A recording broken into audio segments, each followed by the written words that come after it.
Good afternoon, everyone. It's lovely to see you all here, and it's certainly an honour to have this opportunity to talk to you today. As you've probably noticed in the conference schedule, I've given this session the title of, let me turn that one on. Hey, the golden age of the internet. Now, look, before I get a little carried away with sharing my own ideas on when that might be, I'm curious on what your thoughts are. So, quick show of hands. Who believes the golden age of the internet has already passed us by? It's been and gone. A few. Who thinks we're in the middle of it right now? These are the greatest days of our industry. Another few, all over that side though. And finally, who thinks that it is yet to come? Right, seems to be most of you. I would say I'm interested to see whether I change anybody's minds by the time I'm done, but you know, maybe you're all on my side already. While I am up here, I would like to acknowledge the traditional custodians of this land, the Kooradji people of the Eora Nation, and pay my respects to their elders, past, present, and future. Let's not forget that underneath the concrete and the rides of Luna Park, this land is, was, and always will be theirs. While I was researching who the traditional custodians of this area are, I found out that the Kooradji had the extraordinary privilege of exacting a tooth from everyone in other tribes that shared this area. So, if you wouldn't mind forming an orderly queue at the end of the session, I've got some pliers here. Look, I just want to make sure we properly respect their culture, right? Okay, well, I am kidding. But maybe we should remove a tooth from that big face out the front. See, the Kooradji certainly had great sway over other tribes in the area. That's pretty clear, really. And within their own tribe, it was the Kooradji, which in their tongue meant the clever people, who were held in highest esteem. The Kooradji were masters of not one, but many skills. A Kooradji was a doctor, a priest, a spiritualist, a sorcerer, and a politician. That is, they were all of those things at once. Now that is an amazing amount of influence. Almost, not quite, but almost as much influence as we hold, right? We, the developers and designers who shape the web, who build the internet. Because, look, civilization, as we know it, relies on the internet, and thus relies on the apps and the tools that we build. At the end of the day, just between you and me, we are the digital royalty. We are the digital Kooradji. Without us, society would fall apart. We hold the key to the greatest communications tool humankind has arguably ever produced.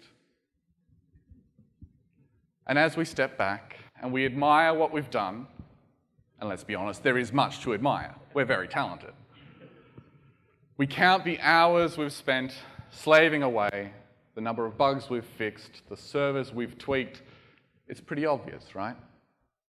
With us in charge of the bits and the pixels, how could the internet be anything but a beacon of intelligence, of wit, of compassion, a light on the hill to help guide the unkempt masses towards a society of fairness and reason?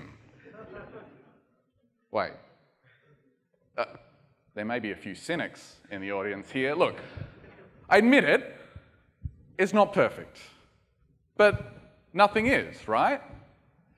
So let's just put aside The trolls, Hacker News, spam, 4chan, those sites that still use plain text passwords, every single comment thread ever, well, Internet Explorer, of course, and PayPal. How could I forget PayPal?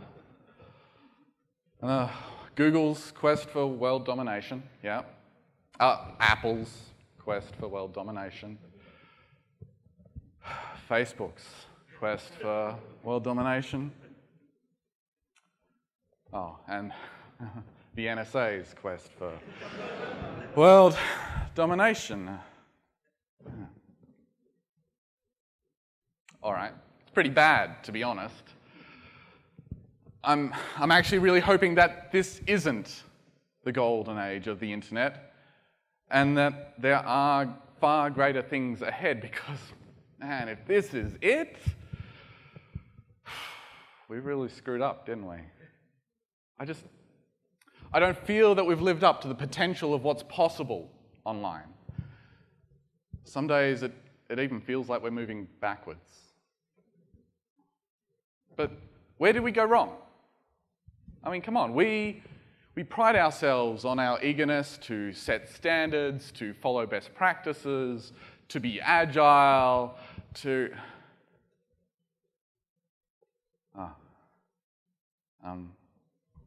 shit.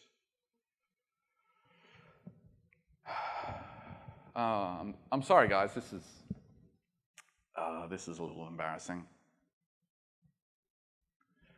Look, you see, it might be my fault. Last week, I was in a rush. We had a deadline to meet, right? And I didn't write any tests for the project I shipped. I'm sorry. I let the site down. Probably didn't help that we were using MongoDB instead of Postgres either. But hey, look, I don't think it's just me, right? I think some of you let the site down as well. I think it's possible that we missed an industry that really needs disruption. I mean, come on, guys. Where were you on that? And why did we not add gamification to all the apps? Okay, can't really keep a straight face that long. Actually, where did we go wrong, though? Those aren't really the reasons. So, Mike Monteiro, who I'm sure some of you are familiar with, sent out the following tweet at the end of last year. Just in case you can't read it, although it is pretty big. He says, "Enough. In 2014, we take back the internet. We take back what was ours." Maybe Mike's tweet is a hint at the problem. We lost control. We've got all the skills, we've got all the know-how, and yet we let the suits, the telcos, the advertisers, the governments, the marketers, the entrepreneurs make the critical decisions, and they led us astray. So as Mike says, we need to take back control. Fortunately, given we don't have it right now, we're a little behind the 8 ball. But maybe if we look through history, we can look at the smart minds behind other global communication tools. Let's say writing. We can look at how they fought to maintain control from the very beginning. So some of the first people to write, and for whom writing was their job, were the scribes of ancient Egypt. Now, to some extent, they were the true power behind the pharaoh's throne. Not only were they entrusted to write everything down, and this was in a society where most people couldn't even read, the scribes got to dictate how monuments were built. Egypt has a few of those, I guess. And they literally wrote the history books of that civilization because no one else could. With that in mind, it's no great surprise that there was a god of scribes, Thoth. We get DHH, we get Steve Jobs, but they got a proper god, who was also the god of knowledge and wisdom. Sure, that's just a coincidence, though. Mind you, having a god watching out for you doesn't help that much in the long run, I'm afraid to say. See, the plebs figured out how to read, and then it was only a matter of time until they figured out how to write as well. Ugh. And then, well, a few millennia later, along came Johannes Gutenberg and his printing press, and suddenly publishing books became far too common. Not that the fight was over, though. Oh no. See, in Turkey, if you published a book on religion, any religion, you were put to death. In Germany, well, they didn't let the Jews print anything. Maybe that one's not so surprising. And the Pope made a law that the Catholic Church had to approve every single book before they could be published. Don't think that one caught on, though. And look, to be honest, now that I think about it a bit more, perhaps this approach of control isn't really the right way to go about it. Especially when we, as an industry, by and large, we opt for sharing information. We opt for sharing skills rather than keeping our cards close to our chests. So what if we take the opposite approach? What if we share everything? What if we teach everyone how to code? Will that fix the internet? Well, probably not. Look, I think everyone understanding a bit of code, even if it's just knowing how to write some HTML, would be a great thing. It'd be a wonderful thing. But at the end of the day, code isn't the source of our problems. The issue, perhaps, is more how people behave online. Mind you, it's not like people behave all that wonderfully offline either. Where the hell did that go wrong? The British philosopher A.C. Grayling has recently noted that we've had a breakdown of civility in society. That is, in his words, a breakdown of the mutual tolerance and respect that allows room in a complex plural society for individuals to live their own lives in peace. And he's not referring to the internet. Let me make that clear. He believes that this is an issue that civilized society is facing on a broad level, on a massive scale. Civilized society. Look, if you're wondering, and I'm sure you are, civility comes from the Latin civis, as do the English words citizen and civilization. It's probably obvious once you look at it, but it's almost like the human race is deliberately mocking the idea of civilization. I'm jumping from quote to quote here, but this one's from Francois Guizot, who's a French historian and statesman. I'm sure you knew that, right? He described civilization as the attainment of both material well-being and the elevation of the human spirit, both abundance of daily necessities and esteem for human refinement. Oh, I love that definition, and I love the idealism that it reaches for, the elevation of the human spirit, the esteem for human refinement. But he's talking about civilization. Have we ever been truly civilized? Really? Sadly, many of those we consider to be leaders aren't particularly civil. Certainly the politicians in charge of our country aren't really worthy role models. The Ruby community, it's true, has plenty of hotheads who speak before they think, if they think at all. So maybe civilization doesn't yet truly exist. That would give us an excuse for not being civil to each other, and it would certainly explain a lot about society as it currently stands. But look, that's just one idea of civilization. Words are fickle beasts, especially in the English language. We should perhaps allow different ideas for what civilization is, right? Let's take another example. Democracy.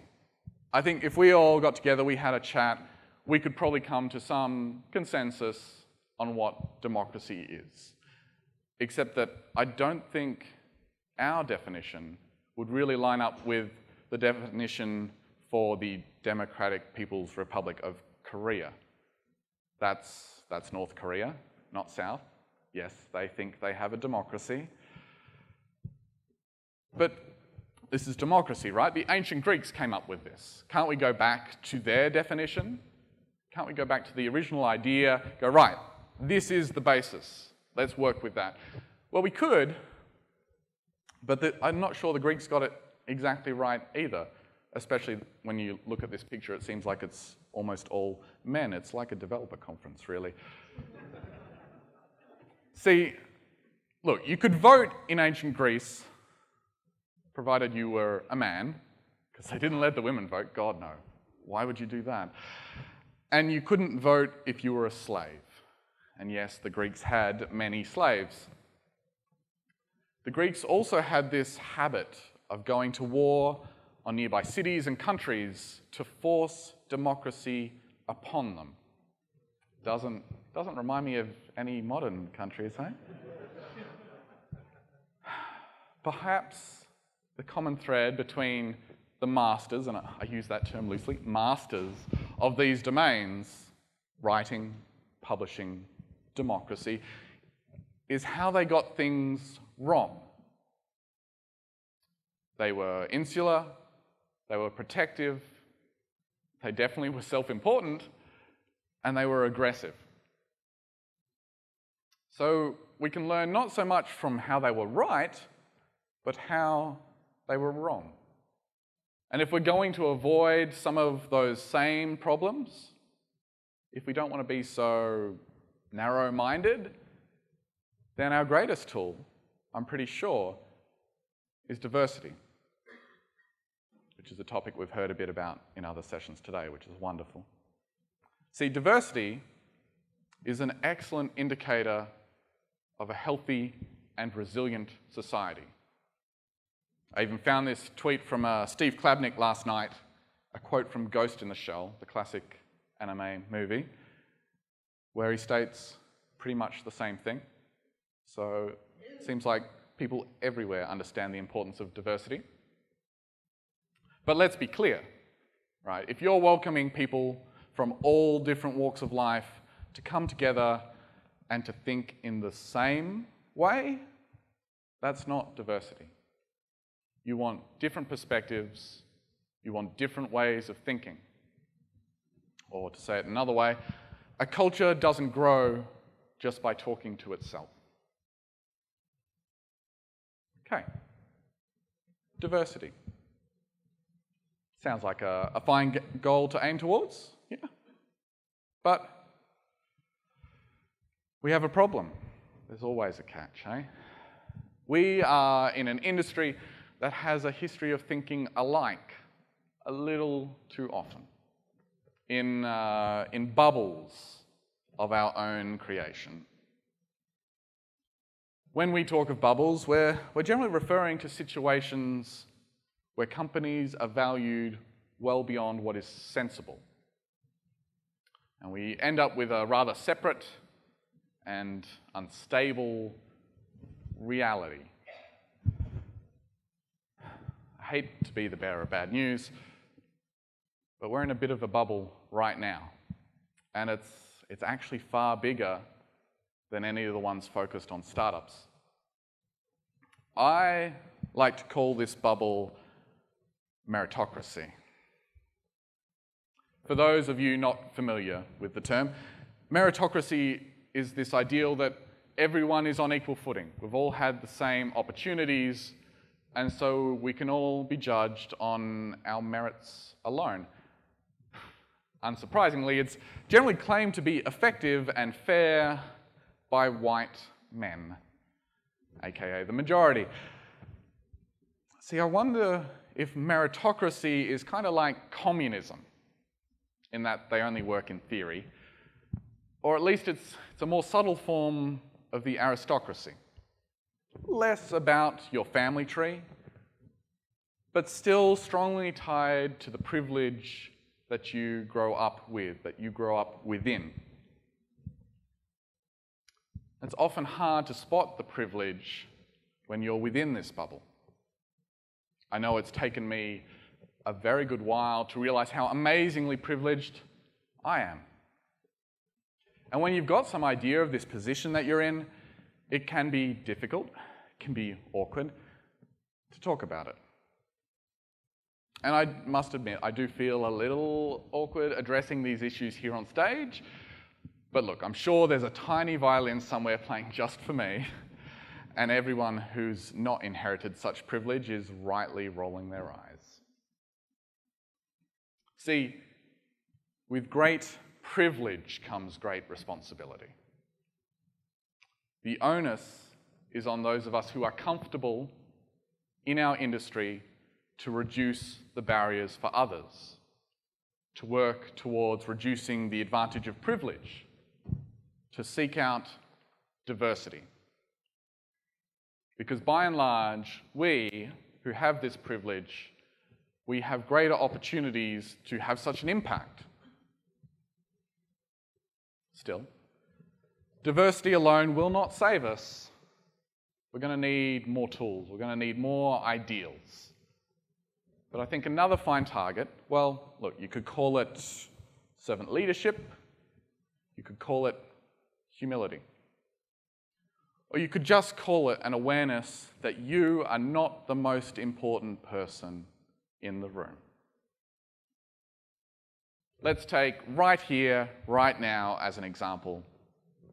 Contrary to popular belief, I am not the most important person in this room.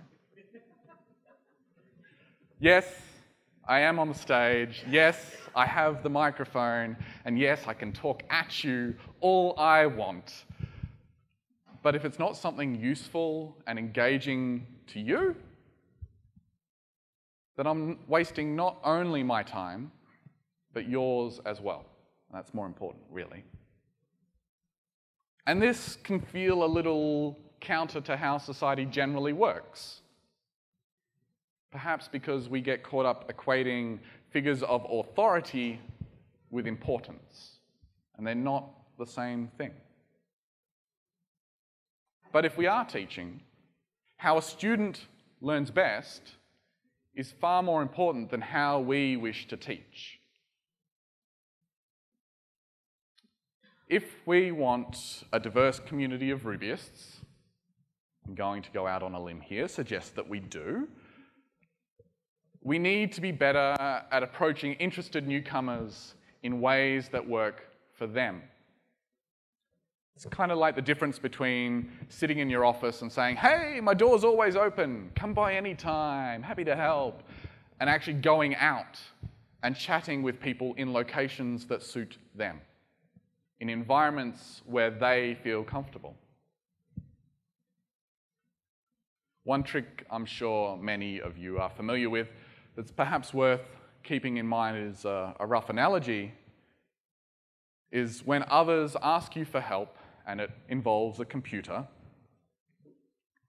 it's generally recommended that we don't touch their keyboard or mouse. It's far better to talk to them and help guide them to use their own computers to fix the issue. This is hard. I'm terrible at this. I just want to get in there and fix it and say, there you go, oh, go have fun. And it's not actually that helpful when you take that approach. It doesn't really teach them anything. Perhaps it can build up a reliance on you to always be the one fixing these problems.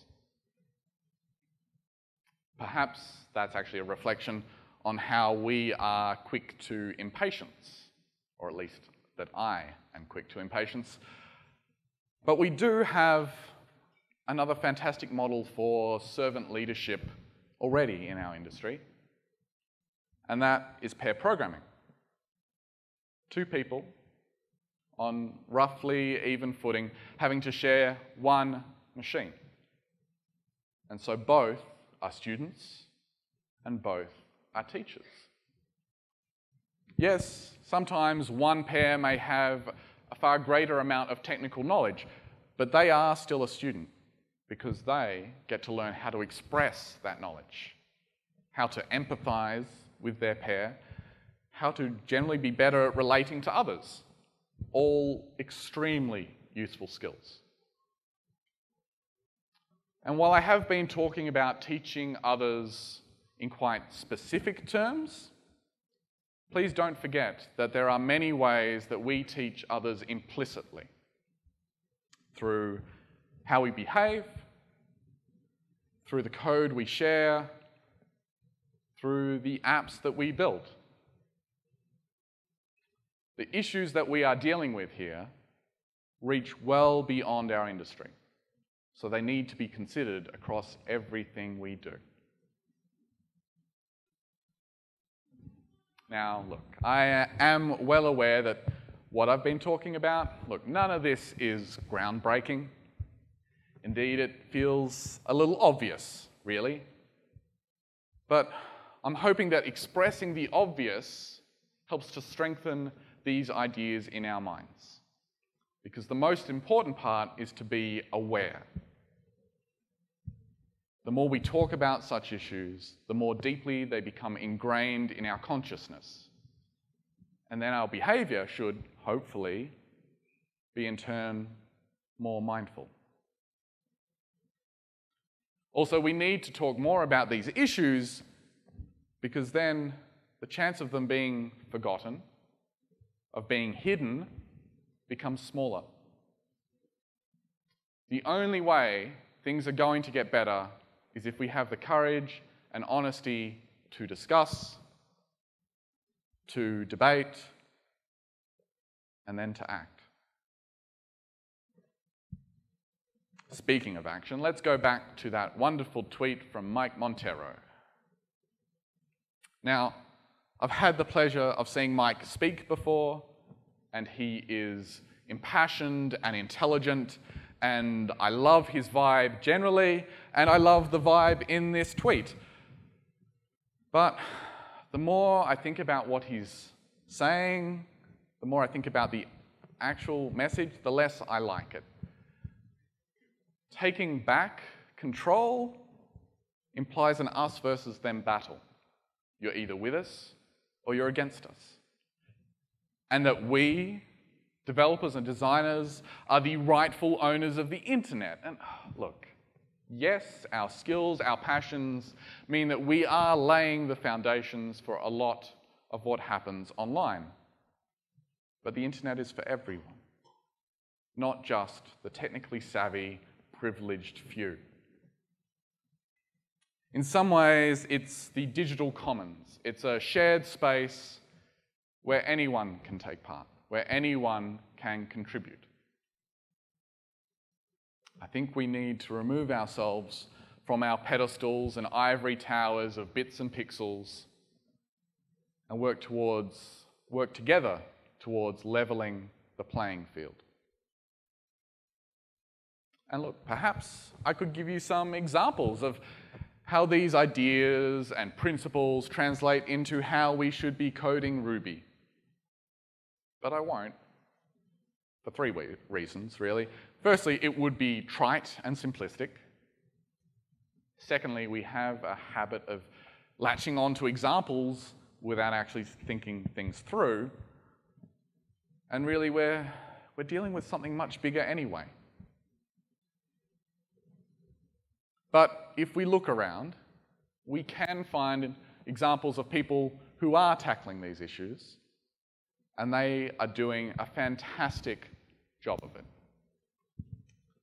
So it's been mentioned throughout sessions today, we've got the wonderfully successful Rails Girls events happening here in Australia and around the world, and there are similar events running under the Rails Bridge banner and Black Girls Code in the US, and I'm sure there are many other similar events elsewhere.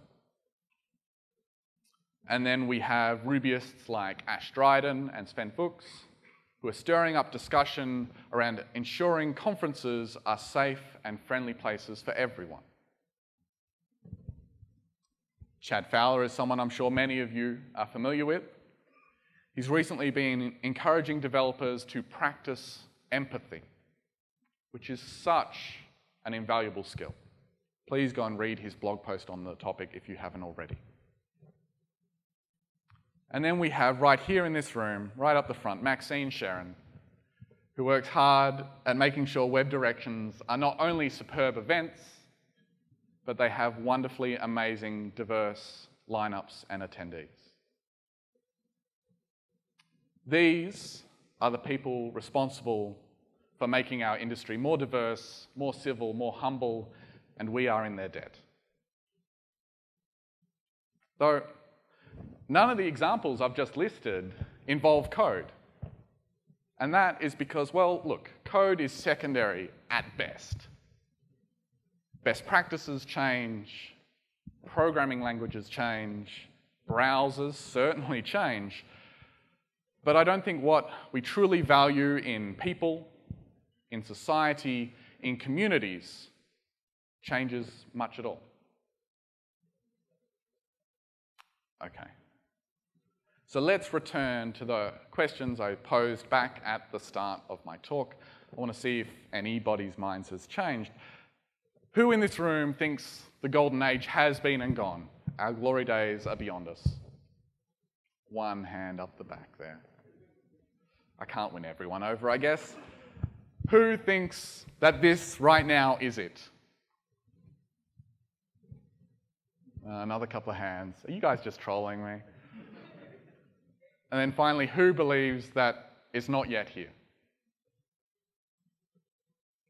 Excellent. I'm really hoping that all of you who just had your hands up then are right, because that means I'm right.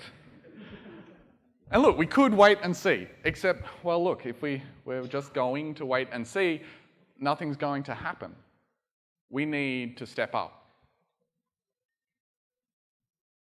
If we're all agreed that this is a fine target, then let's keep having these discussions. And more importantly, let's keep turning these discussions into action. I may have been exaggerating a little earlier about how much influence we have, but only a little. We do have a great deal. I certainly wasn't kidding about the responsibility that comes with our skills and privilege. We are truly the digital Kooradji. So, let's lead by example. Let's do our best to bring civility, diversity, and humility into how we code, how the apps we build behave, and how we ourselves behave. When the golden age of the internet does arrive, let's make sure that it is a shining example of the best of humanity. That it is civil, that it is diverse, that it is humble. Or, I can just steal those wonderful words from Guizot, that it provides the attainment of both material well-being and the elevation of the human spirit, and has abundance of daily necessities and esteem for human refinement. And that is pretty much all I have to say this afternoon. Although, I still have these pliers, if anybody's bought. Thank you, everyone. It's been an absolute pleasure. Enjoy the rest of the conference.